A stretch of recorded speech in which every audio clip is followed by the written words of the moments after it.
Hello everyone. तो कल हमने कुछ टॉपिक्स पढ़े थे, जैसे मेटाबॉलिज्म पढ़ लिया था। तो अर्नेस्ट मेयर के बारे में पहली बात हो चुकी है।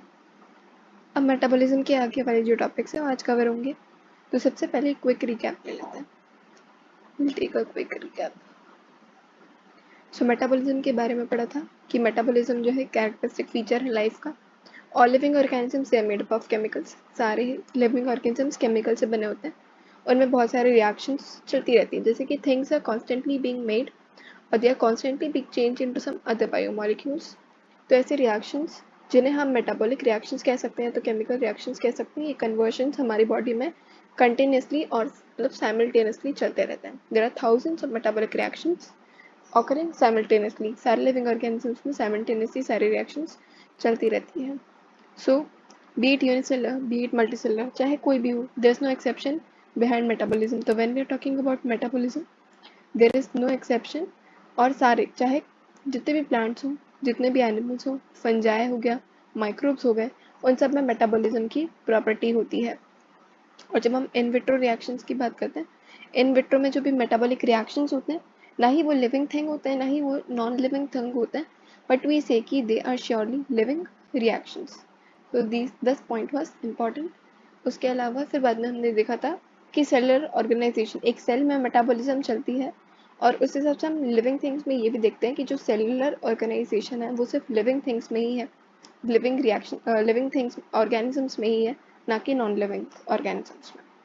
परहैप्स अब सबसे ये इम्पॉर्टेंट लाइन जो है ये है कि जब बात करते हैं कि the most obvious and technically most complicated feature of all living organism is ability to sense their environment और सराउंडिंग्स। तो ये वाली लाइन जो है इम्पॉर्टेंट है।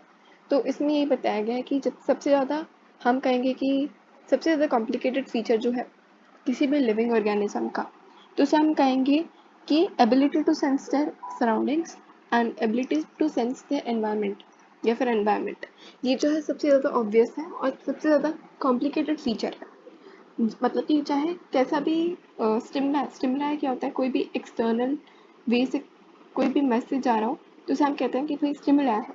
तो कैसा भी कहीं ना कहीं कैसा भी स्टिमुला हो, एक लिविंग ऑर्गेनिज्म के पास एक ऐसी टेंडेंसी होगी।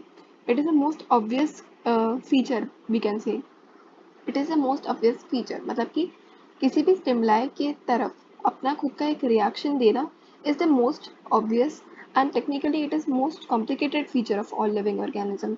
तो एक एबिलिटी जिससे वो सराउंडिंग्स या फिर एनवायरमेंट्स को सेंस कर सके, वो वाली जितने भी फीचर्स है वो सबसे ज़्यादा ऑब्वियस है और सबसे ज़्यादा टेक्निकली कॉम्प्लिकेटेड फीचर है।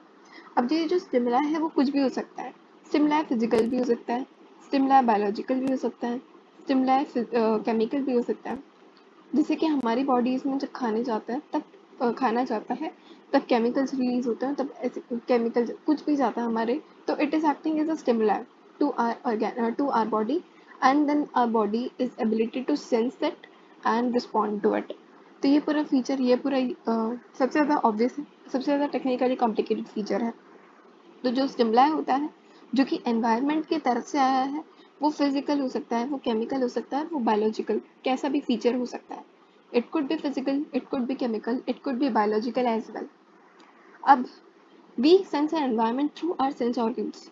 तो हमारे पास क्या होते हैं, सेंस ऑर्गन्स होते हैं। We all almost all of the organisms have some और द अदर सेंस ऑर्गन्स। तो हमारे पास क्या होता है, सेंस ऑर्गन्स प्रेजेंट होता है और उस सेंस ऑर्गन से वी रिस्पॉन्ड टू एनवायरनमेंट। ठीक है, वी सेंस आर एनवायरनमेंट। जैसे कि प्लांट्स जो है एक्सटर्नल फैक्टर्स से काफ़ी रिस्पॉन्ड करते हैं, जैसे लाइट से रिस्पॉन्ड करते हैं, टेम्परेचर से रिस्पॉन्ड करते हैं, अदर ऑर्गेनिज्म से, पोल्यूटेंट से, इन सारी चीज़ों से रिस्पॉन्ड करते हैं।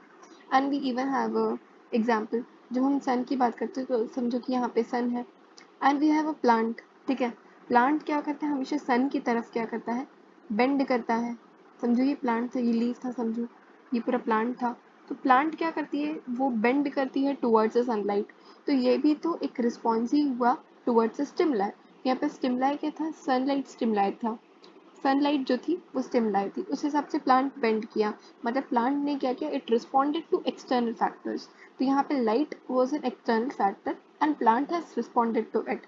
thereby we can say कि it has the ability to sense their environment or it has the ability to sense their surroundings and respond to the stimuli. Stimuli यहाँ पे फिजिकल, केमिकल, बायोलॉजिकल कैसा भी हो सकता है। तो चाहे कोई भी लिविंग ऑर्गेनिज्म की जब हम बात करते हैं, जैसे कि हमने कहा था कि सारे लिविंग ऑर्गेनिजम्स में है मेटाबॉलिज्म की प्रॉपर्टी, उस हिसाब से सारे लिविंग ऑर्गेनिजम्स में एक टेंडेंसी होती है जिससे कि वो सेंस कर सकते हैं, रिस्पॉन्ड कर सकते हैं किसी भी एनवायरमेंटल क्यूज या फिर किसी भी एनवायरमेंटल स्टिमुलाई को। तो यहाँ पे फिर लिखा हुआ है कि यहाँ पे ऑल ऑर्गेनिजम्स, मतलब जितने भी ऑर्गेनिजम्स हैं, चाहे वो प्रोकैरियोट क्यों ना हो, चाहे वो मोस्ट कॉम्प्लेक्स यूकैरियोट क्यों ना हो। समझ लो कि हम ह्यूमन बीइंग को कंपेयर कर लेते हैं, ह्यूमंस को कंपेयर कर लेते हैं एंड बैक्टीरिया को कंपेयर कर लेते हैं। So bacteria is a prokaryotic organism and human is a eukaryotic and most complex eukaryotic organism. तो चाहे बैक्टीरिया हो और चाहे हम हो, we can respond and we can sense to the environmental cues. जैसे कि यहाँ पे बहुत सारे एग्जाम्पल्स लिखे हुए, अब सारे एग्जाम्पल्स के बेसिस में एक्सप्लेन किया गया है कि जब भी लाइट आती है, ठीक है, या फिर जब हम कहते हैं लाइट का पीरियड होता है कि सनलाइट आ गई, और जैसे फोटो पीरियड लिखा हुआ है, मतलब कि लाइट आने का जब जो पीरियड होता है वो अफेक्ट करता है रिप्रोडक्शन एंड सीजनल ब्रीडर्स। तो सीजनल ब्रीडर्स जैसे हो गए डॉग्स हो गए, कैट्स हो गए, वो क्या करते हैं ना, लाइट से रिस्पॉन्ड करते हैं, लाइट से फोटो पीरियड से वो अफेक्ट होता है और उन्हें रियलाइज होता है कि this is the period of reproducing and bringing on more kittens and puppies। तो प्लांट्स एनिमल्स चाहे किसी भी केस में हो, फोटो पीरियड वाली जो चीज़ है वो अफेक्ट करती है सीजनल ब्रीडर्स में। सीजनल ब्रीडर्स क्या होता है कि सीजन वाइज जब जो ब्रीड करता है, सीजन वाइज जो पपीज देते हैं या फिर किटन्स देते हैं, जैसे कि डॉग्स और कैट्स एग्जाम्पल हो गए। तो चाहे वो प्लांट्स के बारे में, प्लांट्स भी सीजनल ब्रीडर्स हो सकते हैं, तो कुछ कुछ प्लांट्स भी सीजनल ब्रीडर्स होता है, एनिमल्स भी।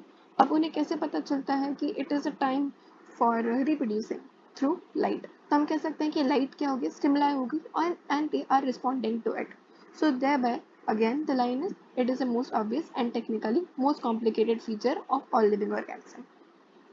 और हाँ, हमें एक चीज़ पता तो है, वी आर अवेयर कि हमारे बॉडीज में जो केमिकल जो है, केमिकल्स प्रेजेंट होते हैं which are entering the bodies, so our body is handling those chemicals. उस हिसाब से हम ये कह रहे हैं कि भाई chemical was a stimuli and all organisms therefore are aware of the surroundings. So सारे ऑर्गेनिज्म, चाहे वो बैक्टीरिया क्यों ना हो, चाहे वो ह्यूमन बीइंग क्यों ना हो, सब अवेयर है अपने सराउंडिंग के। अब when we talk about human being के पास एक यूनिक फीचर होता है, मतलब ऐसे वो किसी लिविंग ऑर्गेनिजम्स में नहीं होता, लेकिन वो ह्यूमन बीइंग में एक टेंडेंसी होती है कि human being is the only organism who is aware of himself. उसके जो ह्यूमन बीइंग है वो अपने बारे में भी अवेयर होता है, it is aware about itself. और ऐसा कोई भी दूसरा ऑर्गेनिज्म नहीं है जो कि खुद के बारे में अवेयर नहीं है, they are obviously aware about the surroundings. But human being जो है ना सिर्फ सराउंडिंग का ही लेकिन खुद के भी अवेयर है। So that is why we say कि उनमें क्या प्रॉपर्टी होती है, सेल्फ कॉन्शियसनेस की प्रॉपर्टी होती है। Human beings have a property of self consciousness, मतलब कि it knows about itself, it is aware of himself और हरसेल्फ। सो यहाँ पे लिखा है कि सेल्फ कॉन्शियसनेस की प्रॉपर्टी उनमें प्रेजेंट होती है। अगर यहाँ पे ऐसा लिख दे, जैसे कि हम कह सकते हैं कि अब हमें पता है कि सारे ऑर्गेनिजम्स, यहाँ पे क्या लिखा हुआ है कि all organisms can sense to environmental cues। यहाँ पे लिखा all organisms from prokaryotic to the most complex eukaryote they can sense and respond to environmental cues।